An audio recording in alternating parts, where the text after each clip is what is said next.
Hello दोस्तों, सभी को नमस्कार। आज 9 जून 2026। आज के न्यूज़ के बारे में डिटेल्स एनालिसिस करते हैं। कि पहला न्यूज़ है कि इजराइल ईरान ने हमले रोके। आइए जानते हैं इस न्यूज़ के बारे में डिटेल एनालिसिस। इजराइल ईरान ने रोके हमले।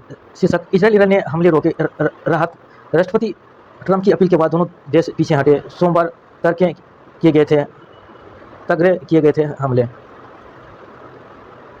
अमेरिकी राष्ट्रपति डोनाल्ड ट्रंप की अपील के बाद इजराइल और ईरान के बीच पिछले 2 महीनों से जारी भीषण हवाई हमले अस्थायी तौर पर रुक गया। हालांकि दोनों देशों ने संघर्ष विराम की कोई अस्थायी घोषणा नहीं की, जिससे पश्चिमी एशिया में अभी भी क्षेत्रीय युद्ध का खतरा बन रहा है।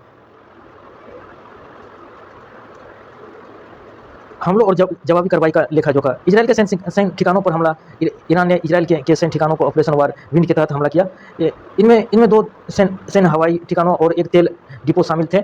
जॉर्डन में भी मिसाइलें गिरी, जिससे दोनों देशों के बीच अब तक का सबसे गंभीर सैन्य टकराव माना जा रहा है।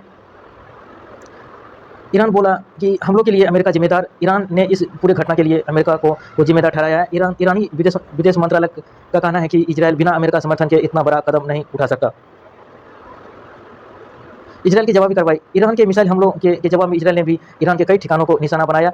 ईरान के इस्फहान, फराज, तबरीज और तेहरान में बड़े धमाके सुने गए, जिसके बाद ईरान ने अपना हवाई क्षेत्र कुछ समय के लिए बंद कर दिया।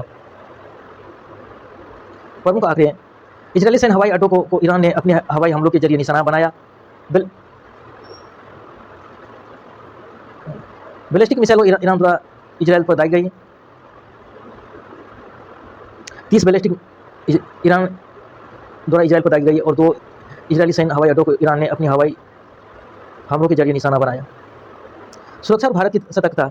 पोत में लगी आग। 24 भारतीय नाविक सुरक्षित। होर्मुज जल मरुमध्य में भारतीय नाविकों को ले जा रहे तेल टैंकर MT मेरीलैंड में आग लग गई थी, जिसका कारण हमलों को माना जा रहा है। राहत की बात यह रही कि पोत पर सवार सभी 24 भारतीय नाविक पूरी तरह सुरक्षित हैं। केंद्रीय बंदरगाह, पोत परिवहन, जलमार्ग मंत्रालय ने इस घटना की पुष्टि की। भारत ने अपने नागरिकों को ईरान छोड़ने को कहा। मध्य पूर्व में तेजी से बदलते घटनाक्रम और तनाव को देखते हुए भारत सरकार ने ईरान में मौजूद अपने नागरिकों को जल्द से जल्द सुरक्षित रास्ता से देश छोड़ने की सलाह दी। साथ ही वहां रह रहे नागरिकों को सुरक्षा बरतने को कहा गया। चीन से सिर्फ उम्मीद के मशवरे शांति संभव नहीं। आइए जानते हैं इस न्यूज के बारे में डिटेल्स एनालिसिस। मुख्य शीर्षक, चीन सीमा पर बयान। चीन से सिर्फ उम्मीद के भरोसे शांति संभव नहीं। सेना के प्रमुख जनरल उपेंद्र द्विवेदी ने कहा कि चीन के साथ संबंधों में हाल ही में सकारात्मक प्रगति हुई और दोनों देशों में बातचीत के पक्ष में है। रणनीति। उन्होंने जोर देकर कहा कि सीमा पर शांति केवल उम्मीदों के सहारे नहीं रखी जा सकती, बल्कि इसके लिए मजबूत प्रतिरोध क्षमता, डिटरेंस और भरोसेमंद सैन्य ताकत की आवश्यकता है। सैनिकों की तैनाती। सीमा पर स्थिरता के बावजूद चीनी सैनिकों की भारी तैनाती मौजूद है। भारतीय सेना उत्तरी सीमा पर पूरी तरह मुस्तैद है। यदि भविष्य में परिस्थितियां अनुकूल होती हैं और विश्वास बहाल होता है तो सैनिकों की तैनाती पैटर्न में बदलाव पर विचार किया जा सकता है। थिएटर कमांड पर अपडेट।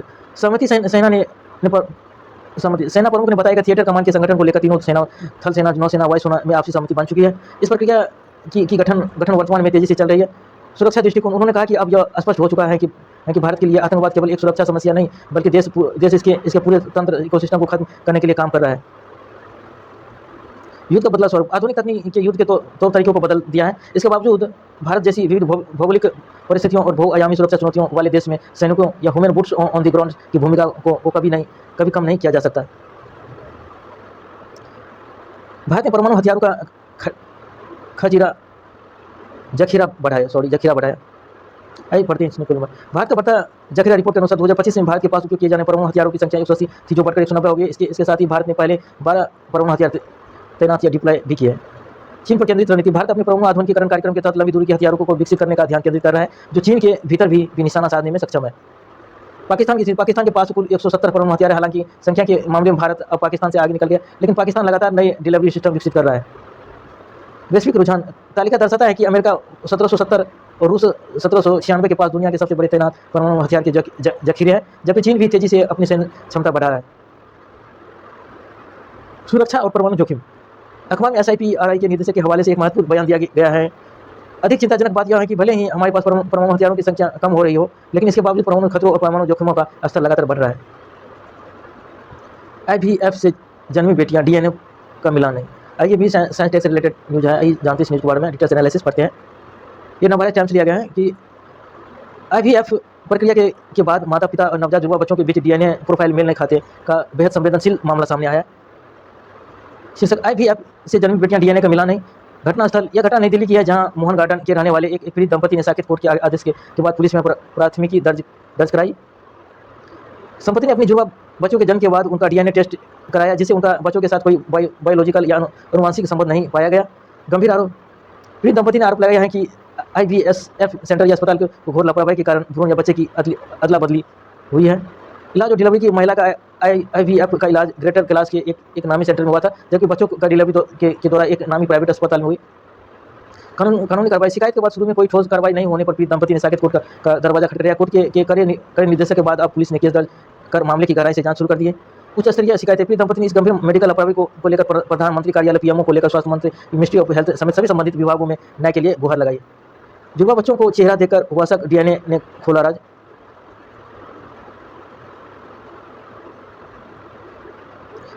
दोस्तों ये भी उसी से रिलेटेड न्यूज़ है, इसको पढ़ लेना, मैं धीरे धीरे सेलेक्ट कर रहा हूँ। सेम न्यूज़ है, चलिए आगे देखते हैं। ST संयंत्र में पिघला लोहा गिरने से 8 लोगों की मौत। आइए जानते हैं इस न्यूज़ के बारे में डिटेल्स। विशाखापट्टनम स्टील प्लांट राष्ट्रीय इस्पात निगम लिमिटेड में हुई एक दर्दनाक हादसे के बारे में, जहां पिघला हुआ लोहा गिरने से 8 कर्मचारियों की मौत हो गई है। राष्ट्रीय इस्पात निगम लिमिटेड RINL विशाखापट्टनम आंध्र प्रदेश दुर्घटना कारण क्रेन के जरिए बाल्टी से भरकर ले जा रहा पिघला हुआ लोहा, जिसका तापमान लगभग 1600 डिग्री सेल्सियस था, बाल्टी में खराबी आने के कारण बाहर गिर गया। इस हादसे में 8 कर्मचारी की मौत हो गई और 6 अन्य कर्मचारी घायल हो गए, जिनमें से कुछ की स्थिति गंभीर थी। सरकारी सहायता प्रधानमंत्री नरेंद्र मोदी ने इस हादसे पर दुख व्यक्त किया है और मृतकों के परिजनों को 2-2 लाख रुपये तथा 50-50 हज़ार रुपये की सहायता की राशि। कंप्रेशन के धमाके ने बढ़ाया कहर। आइए जानते हैं इसे बारे में। कंप्रेशन के धमाके ने बढ़ाया कहर, आग और तांडव। होटल के रसोई किचन में इलेक्ट्रॉनिक स्टोव या एयर फ्राइड या डीप फ्राइड चालू थे। शॉर्ट सर्किट के कारण एयर फ्राइड में आग लगी, जिसके पास में रखे तेल को अपनी चपेट में ले लिया। इसके बाद 20 मिनट बाद डीप फ्रायर कंप्रेसर फटने से आग पूरी तरह इमारत से फैल गई और बेसमेंट में सो रहे लोगों के धुएं और आग के कारण निकलने का मौका नहीं मिला, जिससे नींद में उसकी मौत हो गई।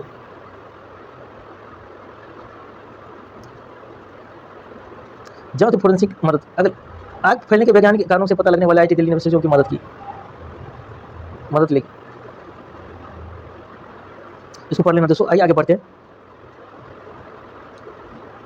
गेमिंग ऐप्स के जरिए भारत में गैंग बना रहा है पाकिस्तानी गैंगस्टर। आइए जानते हैं इस न्यूज़ के बारे में डिटेल्स एनालिसिस करते हैं। पाकिस्तान के कुख्यात गैंगस्टर शहजाद भट्टी द्वारा ऑनलाइन गेमिंग प्लेटफॉर्म के जरिए भारत में किशोरों और युवाओं को निशाना बनाकर एक आपराधिक सिंडिकेट गैंग तैयार करने के सनसनीखेज खुलासे के बारे में दिल्ली पुलिस की स्पेशल टीम ने 3 नाबालिगों को गिरफ्तार किया। उन्होंने पूछताछ से पूरे नेटवर्क का पर्दाफाश किया है। गेमिंग गैंगस्टर भट्टी युवाओं और किशोरों को ऑनलाइन गेमिंग प्लेटफॉर्म पर आकर्षित कर उसे दोस्ती बढ़ाता था और छोटे दास्ता के शुरुआती दोस्तों के बाद उन्हें छोटे और समान दिखने वाले काम टास्क सौंपे जाते थे। Social media messaging. इसके बाद वो बातचीत को सोशल मीडिया प्लेटफॉर्म के end to end encrypted messaging apps पर शिफ्ट कर दिया जाता था। हथियारों की सप्लाई। गिरफ्तार नागरिकों के पास से कई पिस्टल बरामद की गई, जो सीधे भट्टी के नेटवर्क द्वारा उन तक पहुंचाई गई थी। राजधानी दिल्ली में नाबालिग अपराधों की आंकड़े। दिल्ली में कानून का उल्लंघन करने वाले नाबालिगों जुवेनाइल की संख्या में आई भारी तेजी को भी दिखाया गया है। देखिए 2020 में जो जुवेनाइल अपराधी है, 2020 में 2336 था, 2021 में 2419 था, जबकि 2022 में 2436 था, 2023 में इतना, 2024 में इतना, 2025 में 3512 रिकॉर्ड बढ़ोतरी।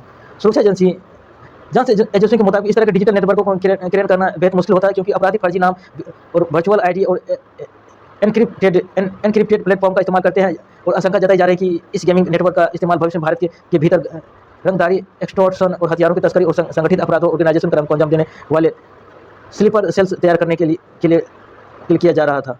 मोबाइल हैकर उड़ाए रुपये 1.91 लाख और 2 अरेस्ट। जानते हैं इस न्यूज़ के बारे में। दिल्ली पुलिस की सेंट्रल डिस्ट्रिक्ट साइबर पुलिस ने जयपुर राजस्थान से एक साथी मनी मूल गिरोह का पर्दाफाश करते हुए 2 अपराधियों को रोहित कुमार बेरवा और लोकेश महावर को गिरफ्तार किया है। इन पर एक पीड़ित का मोबाइल हैक कर बिना अनुमति या OTP के उसके खाते से 1.91 लाख उड़ाने का आरोप है। मुख्य विवरण। अपराधी कंपनी साइबर ठगों ने पीड़ित को फोन को हैक किया, जिससे अचानक उसकी स्क्रीन काली हो गई और फोन अत्यधिक गर्म हो गया। इसके बाद दो दिनों में क्रमशः 95,000, 96,000 कुल 1,91,000 ट्रांसफर कर लिए गए। बैंक खातों का नेटवर्क। जांच के दौरान पुलिस ने 30 फर्जी म्यूचुअल बैंक खाते को एक बड़े नेटवर्क का खुलासा किया। इन खातों का उपयोग ठगी की रकम को देश भर में कि घुमाने और मनी लॉन्ड्रिंग के लिए किया जा रहा था। अपराधियों का भूमिका: गिरफ्तार आरोपी लोकेश महावर मुख्य रूप से साइबर अपराधी को ये मूल अकाउंट मुहैया कराया था। वही दूसरा आरोपी रोहित कुमार बेरवा धोखाधड़ी की रकम पर 2% कमीशन बदले अपने और दूसरों के नाम पर बैंक खाते उपलब्ध कराया था। साथ ही मनी लॉन्ड्रिंग: ये लोग काली कमाई को वैध दिखाने के लिए डमी खाताधारकों के नाम पर किए गए गोल्ड लोन या अनफाइनेंशियल लोन को चुकाने में ठगी के पैसों का इस्तेमाल करते थे। साइबर सुरक्षा के लिए महत्वपूर्ण टिप्स: स्क्रीन का असामान्य व्यवहार: यदि आपका कोई मोबाइल अचानक बंद हो या स्क्रीन काली पड़ जाए तो फोन अत्यधिक गर्म होने पर तुरंत अपने बैंक को सूचित कर इंटरनेट बैंकिंग ब्लॉक कराएं। और संदिग्ध लिंक से बचे: किसी भी अज्ञात या संदिग्ध लिंक, एपीके फाइल या अनधिकृत ऐप्स को डाउनलोड करने से बचे। बैंक खातों को किराए पर न दें। कमीशन या पैसों के लालच में कभी भी अपना बैंक खाता किसी अनजान व्यक्ति को इस्तेमाल करने के लिए ना दें। ऐसा करना कानूनी जुर्म है। धूल पर लगेगा ब्रेक: सड़कों की सेहत पर रहेगी डिजिटल नज़र।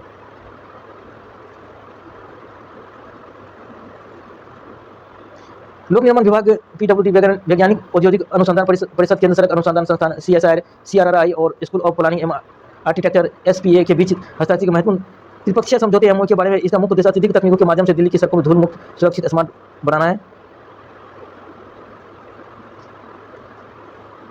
इसको पढ़ लेना दोस्त, मैं धीरे धीरे स्लाइड कर रहा हूँ।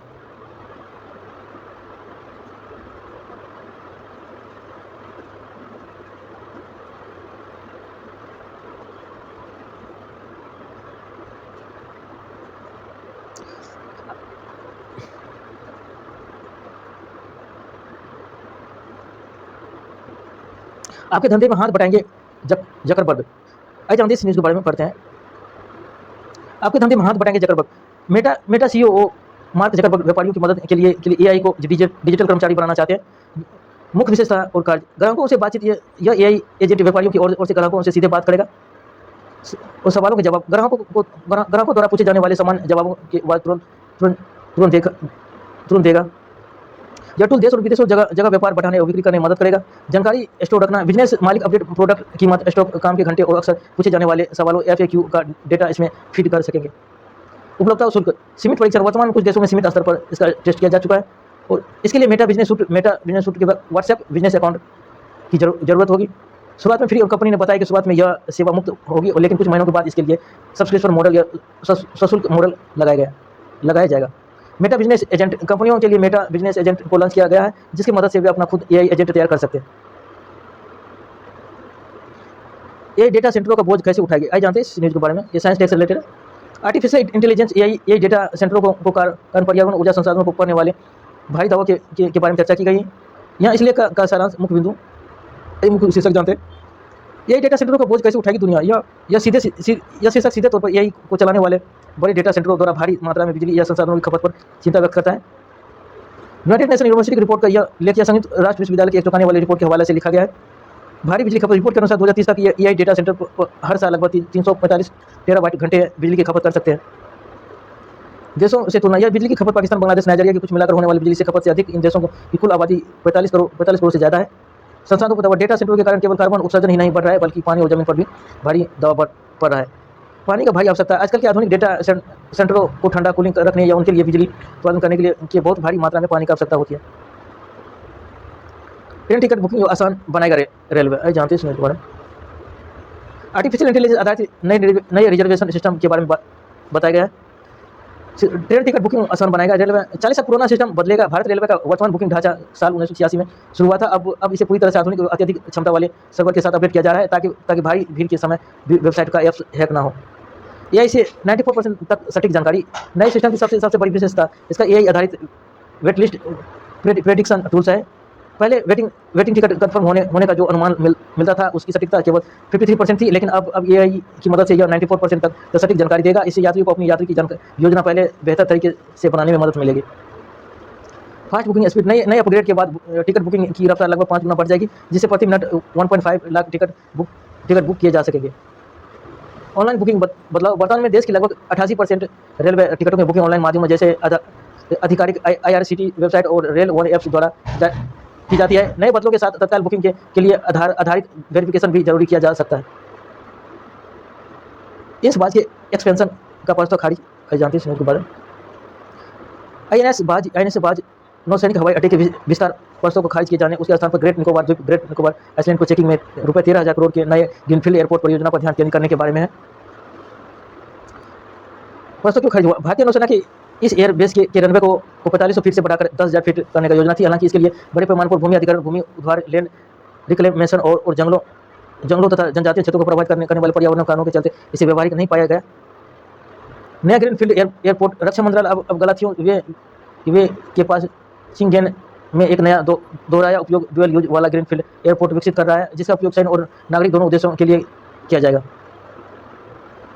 रणनीतिक महत्व: यह क्षेत्र मलक्का जलमरु मध्य स्टेट ऑफ मलक्का के पास स्थित है, जहां वैश्विक व्यापार और चीन का लगभग 80% कच्चे तेल का आयात गुजरता है, जिससे यह सुरक्षा के दृष्टिकोण से भारत के लिए अत्यधिक महत्वपूर्ण बन जाता है।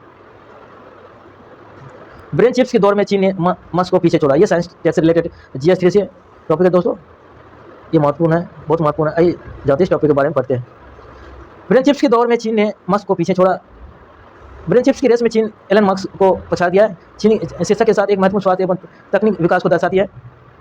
इस रिपोर्ट का एक व्यापक अनुवाद देखते हैं, मुख्य सारांश देते हैं। ब्रेन चिप्स के दौर में चीन ने मस्क को पीछे छोड़ा। चीन ने एक नया ब्रेन कंप्यूटर इंटरफेस BCI विकसित और व्यावसायिक रूप से स्वीकृत किया है, जो लकवाग्रस्त पैरालाइज्ड रोगियों के लिए एक वरदान साबित हो सकता है। तकनीक का नाम: समाचार में उल्लेखित इस चिप को न्यूरल इलेक्ट्रॉनिक अपॉर्चुनिटी कहा जाता है। इसे चीन में व्यावसायिक रूप से बाजार में बेचने की मंजूरी भी मिल चुकी है। मुकाबला: जबकि एलन मस्क की कंपनी न्यूरेलिंक अभी भी अपने N1 ब्रेन चिप्स के मानव क्लिनिकल ट्रायल और अमेरिकी FDA से पूर्ण व्यावसायिक मंजूरी के इंतजार में है, चीन ने इस तकनीक को पहले बाजार में उतारकर बढ़त बना ली है। मरीजों के लिए वरदान: ए बोन ऑफ पेटिएंट। चीन द्वारा विकसित यह सिक्का आकार या कॉइन सीजेज का वायरलेस डिवाइस गंभीर रूप से लकवाग्रस्त या रीढ़ की हड्डी की चोट या स्पाइनल कॉर्ड इंजरी से पीड़ित मरीजों के लिए एक नया जीवन लेकर आया है। एलन मस्क की न्यूरालिंक की तुलना में यह तकनीक कम आक्रामक या लेस इन्वेसिव है, क्योंकि इसके सेंसर मस्तिष्क के अंदर गहरे धंसरे के बजाय यह सुरक्षात्मक झिल्ली के ऊपर बैठते हैं। इसके कारण इसमें चिकित्सा जोखिम जैसे रक्तस्राव या संक्रमण का बहुत कम होते हैं। किन मरीजों को मिलेगी मदद? Who will it help? यह चिप निम्नलिखित स्वास्थ्य समस्या को जूझ रहे लोगों की सहायता के लिए तैयार की गई है। लकवा पैरालिसिस से पीड़ित लोग, रीढ़ की हड्डी, स्पाइनल कॉर्ड की गंभीर चोटों से ग्रसित मरीज, ऐसे लोग जो अपने हाथ पैर हिलाने या सामान्य कार्य में पूरी तरह असमर्थ है, बोलने या संवाद करने में कठिनाई महसूस करने वाले मरीज। क्लिनिकल ट्रायल के आंकड़े। क्लिनिकल ट्रायल फैक्ट्स: चीन की सिंधुआ यूनिवर्सिटी की शंघाई स्थित न्यूरल मेडिकल टेक्नोलॉजी ने मिलकर इस तकनीक को तैयार किया है। रिपोर्ट के अनुसार कुल 36 मरीजों पर इसका क्लिनिकल ट्रायल किया गया, जिसमें यह 32 से अधिक परीक्षणों के परिणाम विश्वसनीय और बेहतर सकारात्मक रहे हैं। लकवाग्रस्त मरीजों ने इसके माध्यम से कृत्रिम अंगों या प्रोथेटिक लिम्स और कंप्यूटर सर्जन को अपने विचारों से नियंत्रण करने में सफल पाई है। भविष्य की संभावनाएं: वैज्ञानिकों और स्वास्थ्य विशेषज्ञों का मानना है कि इस ब्रेन चिप तकनीक की मदद से भविष्य में लोग बिना बोले या केवल अपने विचारों मस्तिष्क के इलेक्ट्रॉनिक सिग्नलों के जरिए एक दूसरे के संवाद या टेलीपैथिक या कम्युनिकेशन कर सकेंगे। इसके अलावा लोग केवल सोचकर ही कई अन्य सपोर्ट उपकरणों या व्हीलचेयर को भी नियंत्रित कर पाएंगे। चिकित्सा समिति वॉशिंगटन मेडिकल डिक्लेमेशन: यह जानकारी केवल सामान्य जरूरत या समाचार रिपोर्ट के अनुवाद के अनुसार उद्देश्य की गई। किसी भी प्रकार की व्यक्तिगत चिकित्सा सलाह निदान उपचार के रूप में नहीं लिया जाना चाहिए। स्वास्थ्य संबंधी किसी भी निर्णय के लिए हमेशा न्यूरोलॉजी स्वास्थ्य विशेषज्ञों से परामर्श। आइए जानते हैं आगे न्यूज। ड्रग्स तस्करी मामले में ईडी इन राज्यों में छापेमारी। लेख प्रवर्तन निदेशालय ईडी द्वारा ड्रग्स तस्करी और मनी लॉन्ड्रिंग के खिलाफ की गई कार्रवाई के बारे में ईडी का छापेमारी मुख्य कार्रवाई 142 करोड़ के ड्रग्स मादक पदार्थों की तस्करी से जुड़ी मनी लॉन्ड्रिंग मामला। ईडी ने मिजोरम, त्रिपुरा, पश्चिम बंगाल में कई ठिकानों पर छापे मारे। यह कार्रवाई नारकोटिक कंट्रोल ब्यूरो NCB की शिकायत पर दर्ज PMLA मामले के तहत की गई। पिछले साल 21 अगस्त को त्रिपुरा में 49.10 किलोग्राम फेटामाइन और 40 ग्राम हीरोइन जब्त की गई थी। दोस्तों इसको याद रखना, ये एग्जाम में पूछ सकता है। फेटामाइन तरीका: ड्रग्स को म्यांमार से मिजोरम के रास्ते त्रिपुरा लाया जा रहा था। अपराध की कमाई को फर्जी कंपनियों और बैंक खातों के जरिए ठिकाने लगाया गया। पंजाब में हथियार तस्करी के भंडाफोड़। पंजाब पुलिस ने सीमा पार से जुड़े अवैध हथियार तस्करी का हवाला गिरोह का पर्दाफाश किया है। गिरफ्तारी: एक अफगान नागरिक समेत 4 लोगों को गिरफ्तार किया गया है। अत्याधुनिक पिस्टल या 7 कारतूस जब्त किए गए हैं। श्रीनगर में संपत्ति कुर्क कार्रवाई। श्रीनगर में 2 ड्रग्स तस्करों के लगभग 4 करोड़ की अचल संपत्ति कुर्क की गई है। कानून: यह कार्रवाई NDPS अधिनियम 1985 के प्रावधान के तहत की गई। भारत और चीन एक दूसरे के प्रतिद्वंद नहीं, सहयोगी। आइए जानते हैं इस न्यूज के बारे में, डिटेल्स एनालिसिस पढ़ते हैं। भारत चीन एक दूसरे के प्रतिद्वंदी नहीं, सहयोगी। आज मुख्य बिंदु। चीन के विदेश मंत्रालय के प्रवक्ता लिन जियान ने सोमवार को कहा कि भारत और चीन एक दूसरे के को प्रतिस्पर्धी या प्रतिद्वंदी नहीं बल्कि सहयोगी साझेदार के रूप में देखा जाना चाहिए। चीन के विदेश मंत्रालय प्रवक्ता ने कहा कि दोनों देशों को यह समझना चाहिए कि वे एक दूसरे के विकास और तरक्की के लिए अवसर है, न कि खतरा। जियान ने चीन या भारत संबंधों पर की गई रूसी राष्ट्रपति व्लादिमीर पुतिन की टिप्पणी और दोनों देशों के साथ घनिष्ठ संबंध बनाए रखने के लिए रूस के प्रयासों के बारे में पूछे गए सवाल को जवाब देते हुए यह संवाददाताओं सम्मेलन में यह बात कही कि ली ने कहा कि फिलहाल चीन भारत सीमा पर स्थिति समान रूप से स्थिर है और दोनों पक्षों के बीच बातचीत जारी है। विशेष उदाहरण हाईलाइट बॉक्स। चीन भारत सीमा पर स्थिति स्थिर है, दोनों देशों को समझना होगा कि वे एक दूसरे के विकास और तरक्की के लिए अवसर है, न कि खतरा। जियांग लिंग चीनी विदेश मुख्यमंत्री। चीन ने भारत के प्रतिद्वंदी के बजाय एक साझेदार के रूप में देखने का बात कही। दोनों देशों एक दूसरे के विकास के खतरे के लिए बयान के अनुसार भारत चीन की सीमा पर वर्तमान स्थिति है और राजनीतिक बातचीत चल रही है। ये पढ़ लिया मैंने इसे। आज जानते हैं आगे, ये भी साइंस टैग से रिलेटेड है दोस्तों। बायोटेक ये है दिल पर सितम, थर्मल स्ट्रेस से अचानक बड़े हार्ट अटैक्स। अब पढ़ते हैं इसमें थोड़ा डिटेल्स एनालिसिस। भीषण गर्मी या थर्मल स्ट्रेस तापमान के तनाव के कारण अचानक बढ़ रहे हार्ट अटैक, दिल के दौरे के मामले के बारे में इसमें मुख्य रूप से बताया गया कि अत्यधिक गर्मी और उमस किस तरह से हमारे हृदय पर अत्यधिक दबाव डालती है। समाचार लेकर सारांश कि थर्मल स्ट्रेस का प्रभाव बढ़ते तापमान या उमस के कारण थर्मल स्ट्रेस की स्थिति में आ जाता है। ऐसे में शरीर को ठंडा रखने के लिए दिल को बहुत तेजी से खून पंप करना पड़ता है, जिससे वे हृदय गति, हार्ट अटैक और दिल पर दबाव अचानक बढ़ जाती है। मरीजों की संख्या में वृद्धि। इसके प्रभाव से हृदय रोग संस्थान जैसे कानपुर कार्डियोलॉजी में केवल 2 महीने के भीतर हार्ट अटैक के मामले में करीब 30% बढ़ोतरी देखी गई। युवाओं को अत्यधिक खतरा। चौंकाने वाली बात यह है कि प्रभावित होने वाली मरीजों से 30 से 45 वर्ष की आयु वाले युवा लगभग 40% है, जो लंबे समय तक तेज धूप और गर्मी में काम करते हैं। संभावित कारण अत्यधिक पसीना निकलने से शरीर में पानी डिहाइड्रेशन या आवश्यक इलेक्ट्रोलाइट्स जैसे सोडियम पोटेशियम की भारी कमी हो जाती है। इसके कारण खून गाढ़ा होने लगता है, जिससे ब्लॉकेज और दिल का दौरा पड़ने की संभावना बढ़ जाती है। ध्यान देने योग्य लक्षण वार्निंग। लेकिन उसे गर्मी के दौरान लक्षणों को बिल्कुल भी नजरअंदाज नहीं करना चाहिए। सीने में तेज दबाव, खिंचाव या भारीपन महसूस होना, अचानक बहुत अधिक ठंडा पसीना आना या घबराहट होना, सांस लेने में तकलीफ होना या अचानक चक्कर आना, दर्द छाती से उठकर हाथों या गर्दन जबड़े तक फैलना। बचाव के लिए डॉक्टर की महत्वपूर्ण सलाह। पर्याप्त मात्रा में तरल पदार्थ ले। दिन भर में नियमित रूप से भरपूर पानी, नींबू पानी, ORS या इलेक्ट्रोलाइट्स युक्त पेय पीते रहे ताकि डिहाइड्रेशन ना हो। तेज धूप से बचे। दोपहर 10 बजे से 3 या 4 बजे तक बीच सीधे धूप से निकलने से बचे। यदि बाहर जाना जरूरी हो तो सिर को सूती कपड़े या छाते ढककर रखें। हल्का भोजन ले। गर्मियों में ज़्यादा भारी या मसालेदार या वसा युक्त फैटी भोजन के बजाय हल्का या सुपाच्य खाना खाएं। बीपी या शुगर नियंत्रण रखें। जो लोग पहले से ही हाई ब्लड प्रेशर या मधुमेह, डायबिटीज या ब्लॉकेज की समस्या से पीड़ित है, वे अपनी दवाएं समय पर लें और नियमित जांच कराते रहे। जंग में सैनिकों की जगह नहीं ले सकती है तकनीक, सेना प्रमुख। आइए पढ़ते हैं इस न्यूज़ के बारे में डिटेल्स से एनालिसिस पढ़ते हैं। जंग में सैनिकों की जगह नहीं ले सकती तकनीक। भारतीय सेना प्रमुख जनरल उपेंद्र द्विवेदी साक्षात्कार पर आधारित है। लेख मुख्य बिंदुओं का विवरण दिया गया है। मुख्य संदेश है कि तकनीक बनाम मानव क्षमता। सेना प्रमुख का मानना है कि आधुनिक तकनीकों ने युद्ध का स्वरूप बदल दिया है और यह तकनीकों की क्षमता को बढ़ा सकती है, लेकिन वे कभी भी वास्तविक सैनिकों का स्थान ले सकती हैं और युद्ध में जीत के लिए हमेशा सैनिकों की जरूरत रहेगी। ऑपरेशन सिंदूर के सबक। उन्होंने ऑपरेशन सिंदूर से मिले अनुभवों को भविष्य की तैयारी पर चर्चा की। बदलती युद्ध नीतियां। तकनीकी आगे से युद्ध केवल सीमाओं से सीमित नहीं रह गया, बल्कि साइबर स्पेस, सूचना या अंतरिक्ष तक फैल चुके हैं। आत्मनिर्भरता पर जोर। सेना को आधुनिक बनाने के लिए स्वदेशी ड्रोन, काउंटर ड्रोन सिस्टम, सुरक्षित संचार प्रणाली जैसे क्वांटम कंप्यूटिंग को अपनाने पर तेजी से काम चल रहा है। उत्तरी सीमा पर स्थिति। चीन से लगी उत्तरी सीमाओं पर स्थिति स्थिर लेकर संवेदनशील बनी हुई है। भारतीय सेना किसी भी चुनौती से निपटने के लिए पूरी तरह तैयार और मुस्तैद है। अग्निवीर योजना। उन्होंने कहा कि अग्निवीर योजना से सेवा को युवा तकनीकी रूप से कुशल और शारीरिक रूप से अत्यधिक फिट सैनिक मिल रहे हैं। जोजिला टनल निर्माण में चट्टानों ने 67 बार बदला स्वरूप। 67 बार बदला स्वरूप। आइए जानते हैं। भारत की सबसे महत्वपूर्ण चुनौतीपूर्ण बुनियादी ढांचा परियोजना में से एक जोजिला टनल के निर्माण से संबंधित है। चट्टानों की संरचना में 67 बार बदला है। जोजिला टनल के 13 किलोमीटर लंबे संरेखण एलिजमेंट के दौरान हिमालय की जटिल भूमिकाएं जियोलॉजी के कारण चट्टानों के बनावट वर्गीकरण में 67 बार बदला है। देखा जा गया है कि इस अनिश्चित भूभागीय संरचनाओं के कारण इंजीनियरों को अपनी खुदाई या सुरक्षा रणनीति को लगातार बदलाव करने पड़े। अत्याधुनिक तकनीक NATM का उपयोग। हिमालय के नाजुक चट्टानों से निपटने के लिए इस टनल का निर्माण न्यू ऑस्ट्रियन टनल मेथड्स के जरिए किया जा रहा है। इसके तहत चट्टानों की स्थिति के अनुसार खुदाई के तुरंत बाद कंक्रीट स्प्रे या शॉर्ट सर्किट या रॉक बेल्ट की जगह टनल को तुरंत मजबूती दी जाती है, जिससे वह टनल धंसने का खतरा शून्य हो जाती है। संयुक्त लॉजिस्टिक पर बड़ा खतरा। टनल कश्मीर और लद्दाख के बीच बीच सभी मौसमों में कनेक्टिविटी की सुनिश्चित करेगी। वर्तमान में जो जिला पास भारी बर्फबारी के कारण सर्दियों में महीनों तक बंद रहा है, टनल बनने के बाद यह दूरी 15 किलोमीटर पार की जा सकेगी। यह रणनीतिक रूप से भारतीय सेना की रसद आपूर्ति और युद्धाभ्यास को बेहद मजबूत बनाएगा। प्रोजेक्ट की वर्तमान स्थिति और अंतिम समय सीमा। ब्रेक थ्रू की टनल की खुदाई का अंतिम और ऐतिहासिक ब्रेक थ्रू प्लास्टिक केंद्रीय मंत्री नितिन गडकरी की उपस्थिति में संपन्न हो रहा है।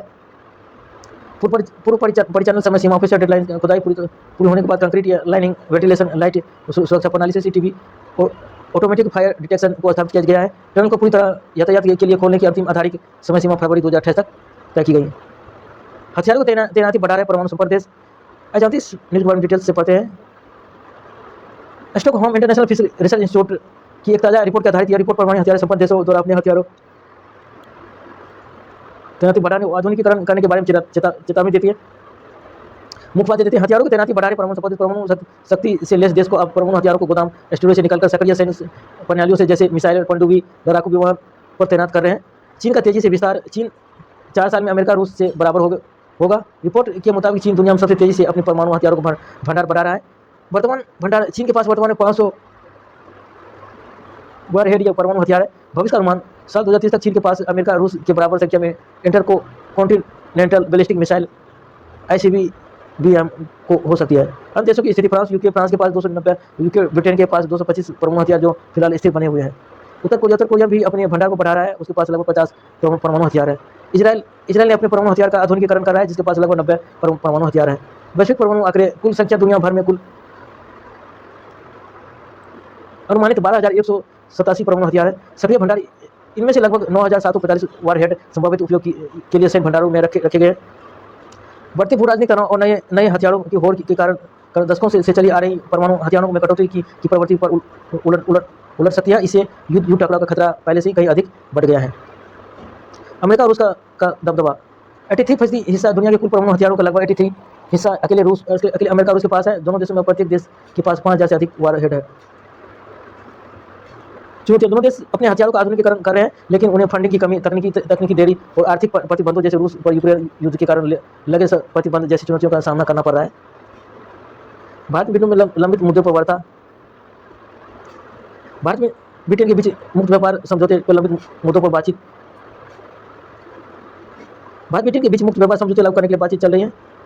मुख्य बातचीत के 3 अहम मुद्दों पर। ब्रिटेन फेयर श्रम सुरक्षा पर, लेबर स्टैंडर्ड प्रोटेक्शन, उत्पाद सुरक्षा प्रोटेक्शन, प्रोडक्ट सेफ्टी, कार्बन पर व्यवस्था, कार्बन टैक्स, इस्पात स्टील आयात पर नई व्यवस्था, शुल्क मुक्त आयात सीमा में कटौती। ब्रिटेन 1 जुलाई से इस्पात आयात पर नई व्यवस्था लागू करने की योजना बना रहा है। इसके तहत यह शुल्क मुक्त आयात की मात्रा को 60% तक घटाया जाएगा। इस सीमा से अधिक आयात होने पर 25% शुल्क टैरिफ लगेगा।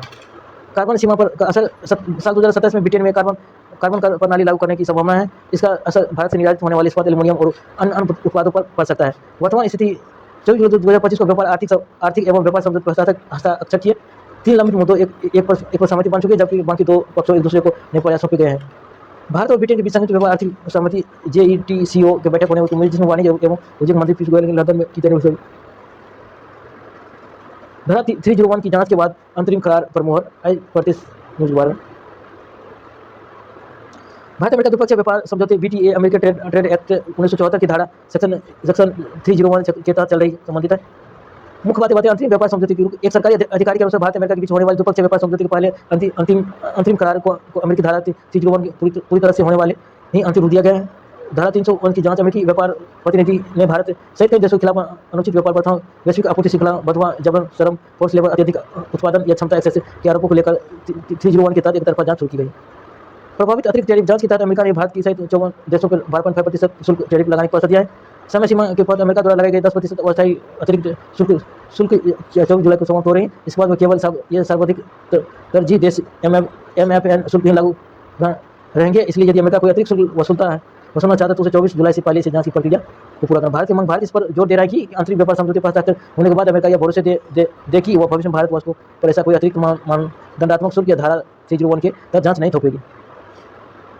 अमेरिकी ट्रेड एक्ट धारा 301 क्या है? अमेरिकी व्यापार कानून ट्रेड एक्ट 1974 का एक विशेष प्रावधान है जो अमेरिकी सरकार यूटीआर की किसी भी ऐसे विदेशी व्यापार नीतियों को एक तरफा जांच करने की उनको दंडात्मक प्रतिबंध या भारी टैरिफ लगाने का अधिकारी जिसकी नीतियां अमेरिकी वाणिज्य के लिए भेदभावपूर्ण नुकसानदेह साबित हो सकती है।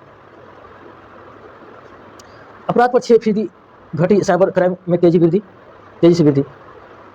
भारत में अपराध दर में आई कमी, साइबर अपराधों में हुई तेजी वृद्धि के आधार भारतीय स्टेट बैंक की एक हालिया शोधकर्ता को दर्शाती है। आज जानते हैं SBI रिपोर्ट। कुल अपराधों की गिरावट 2024 में देश भर में कुल 58.86 लाख विशेष अपराध कॉग्निजेबल क्राइम दर्ज की गई, जो पिछले 2023 की 6% कम है। अपराध दर प्रति लाख आबादी पर अपराध दर साल 2023 के तहत 448.3 से घटकर 2024 में 418.9 रह गई है। साइबर अपराधों के उछाल, जहां पारंपरिक अपराध में कमी देखी गई, वही डिजिटल या साइबर अपराध बहुत तेजी से बढ़े हैं। साइबर क्राइम के मामले में 1 लाख के आंकड़े पार हो चुके हैं। महिलाओं के खिलाफ होने वाले अपराध के मामले में 1.5% की मामूली कमी दर्ज की गई है। साल 2023 में दर्ज 4.48 लाख मामलों के मुकाबले 2024 में यह घटकर 4.41 लाख रह गई। गिरावट के मुकाबले रिपोर्ट के अनुसार देश में तेजी से बढ़ते डिजिटलाइजेशन, CCTV सर्वेलाइजेशन और रियल टाइम निगरानी प्रणाली जैसे स्मार्ट सिटी SCC के कारण अपराधियों को पकड़ने जाने की जोखिम बढ़ गया, जिससे पारंपरिक अपराधों में कमी आ रही है। म्यांमार ट्रेनिंग मॉड्यूल्स में एक कानूनी कदम जानकारी देता है। जानकारी में गिरफ्तार विदेशी आरोपियों की आवाज़ में नमूना वॉइस सैंपल के लिए अदालत से अनुमति मांगी।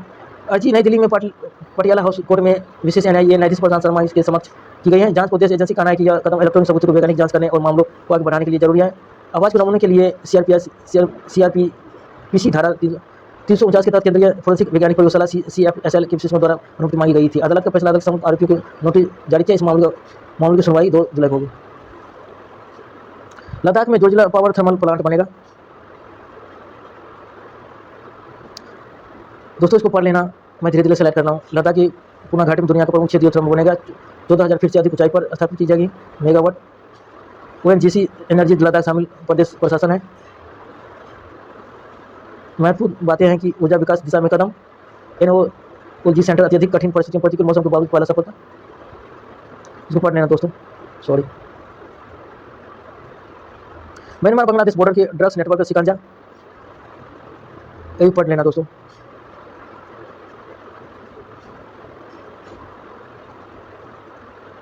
ये इंपोर्टेंट है सेंटेक्ट के लिए। हेल्प पेनल्टी लगाने की तैयारी। रक्षा मंत्रालय हिंदुस्तान द्वारा एरोनॉटिक्स लिमिटेड पर वित्तीय जुर्माना लगाने की तैयारी में है। भारतीय वायुसेना सौंपे जाने वाले तेज मार्क AIA लड़ाकू विमान प्रोजेक्ट में हो रही अत्यधिक देरी। प्रोजेक्ट केंद्रीय रक्षा मंत्री राजनाथ सिंह ने अध्यक्षता में एक अस्थायी बैठक आयोजित की। इस महत्वपूर्ण नए चीफ और defence staff CDS general S Raja Subramaniam, वायु प्रमुख air chief marshal AP Singh, रक्षा सचिव हॉल के CM रवि कोटा उपस्थित थे।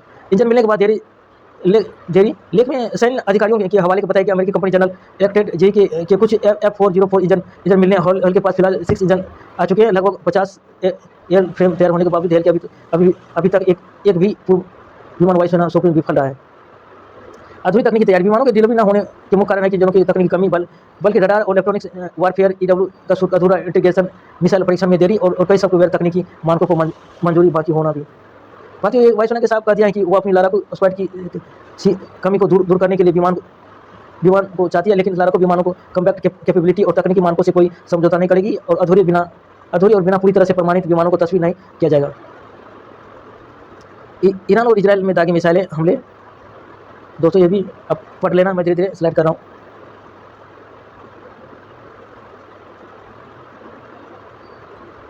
ये संपादकीय न्यूज है। स्वास्थ्य सेवा में सुधार की दरकार। स्वास्थ्य सेवा देश की आर्थिक और सामाजिक प्रगति महत्वपूर्ण मानदंड, लेकिन यह दुखद है कि भारत में आबादी का बड़ा हिस्सा आज भी बेहतर स्वास्थ्य सुविधा से वंचित। भारत की स्वास्थ्य सेवा की वर्तमान स्थिति, वर्तमान कमियों या उनके सुधार आवश्यकताओं पर विस्तार से चर्चा। मुख्य कमियां, चुनौतियां, बुनियादी ढांचे, संसाधन। अस्पतालों में बिस्तरों या आधुनिकीकरण, डॉक्टरों, नर्सों, दवाओं की भारी कमी। ग्रामीण और शहरी क्षेत्रों में असमानता। ग्रामीण क्षेत्रों में स्वास्थ्य ढांचा बेहतर कमजोर है। जहां शहरों में निवेश डॉक्टर मौजूद है, वही ग्रामीण क्षेत्रों में लगभग 60 से 70% चिकित्सा विशेषज्ञों की कमी है। आर्थिक बोझ। देश की एक बड़ी आबादी इलाज के लिए अपनी जेब से आउट ऑफ पॉकेट एक्सपेंडिचर भारी खर्च करना पड़ता है। इस वजह से वो हर साल करोड़ों लोग गरीब रेखा से नीचे चले जाते हैं। कम बजट आवंटन। भारत स्वास्थ्य क्षेत्र पर अपनी GDP का लगभग 2% ही खर्च करता है, जो विकसित और कई विकासशील देशों की तुलना में काफी कम है। प्रमुख सरकारी पहल, उनकी सीमाएं। आयुष्मान भारत योजना। लेख में स्वीकार किया गया कि आयुष्मान भारत तेजी स्वास्थ्य सेवाओं की करोड़ों लोगों को स्वास्थ्य सुरक्षा की कवच प्रदान किया गया है। सीमित प्रभाव। इस योजना के बावजूद स्वास्थ्य क्षेत्र की अन्य बुनियादी कमियों जैसे डॉक्टरों और अस्पतालों की कमी पूरी तरह नहीं हो पाई है। अमर्त्य सेन के विचार और सुझाव। एकीकृत स्वास्थ्य सेवा। नोबेल पुरस्कार विजेता अर्थशास्त्री अमर्त्य सेन ने हवाले से कहा कि भारत में स्वास्थ्य सेवा के लिए एकीकृत सार्वभौमिक स्वास्थ्य सेवा प्रणाली यूनिवर्सल हेल्थ केयर की सबसे अधिक आवश्यकता है। आर्थिक सामाजिक प्रगति। उनका मानना है कि आर्थिक प्रगति के साथ साथ सामाजिक प्रगति और स्वास्थ्य शिक्षा भी उतनी जरूरी है। स्वास्थ्य शिक्षा पर निवेशकों से ही मानव संसाधन को बेहतर बनाया जा सकता है। आगे की राह सुधार के उपाय। बजट में बढ़ोतरी। स्वास्थ्य क्षेत्र पर सरकारी खर्च। सॉरी दोस्तों, सख्त जरूरी है। बुनियादी ढांचे और सुदृढ़ बुनियादी ढांचे सुदृढ़ प्राथमिक स्वास्थ्य केंद्रों और सामुदायिक स्वास्थ्य केंद्रों की स्थिति में सुधार किया जाना चाहिए। अनुसंधान और चिकित्सा क्षेत्र में अनुसंधान, उपचार और नई तकनीकों पर निवेश बढ़ाया जाना चाहिए ताकि देश को स्वस्थ और आत्मनिर्भर बनाया जा सके। ये भी संपादकीय न्यूज है दोस्तों, इसको मैं धीरे धीरे स्लाइड कर रहा हूँ, इसको पढ़ लेना। महंगाई की आंच, ये भी इंपॉर्टेंट। कीमतों की वृद्धि में 29 रुपये प्रति सिलेंडर बढ़ोतरी, ये होमोज स्टेट ऑफ होमोज को दर्शाया गया। चलिए दोस्तों, थैंक यू, आज इतना ही तक।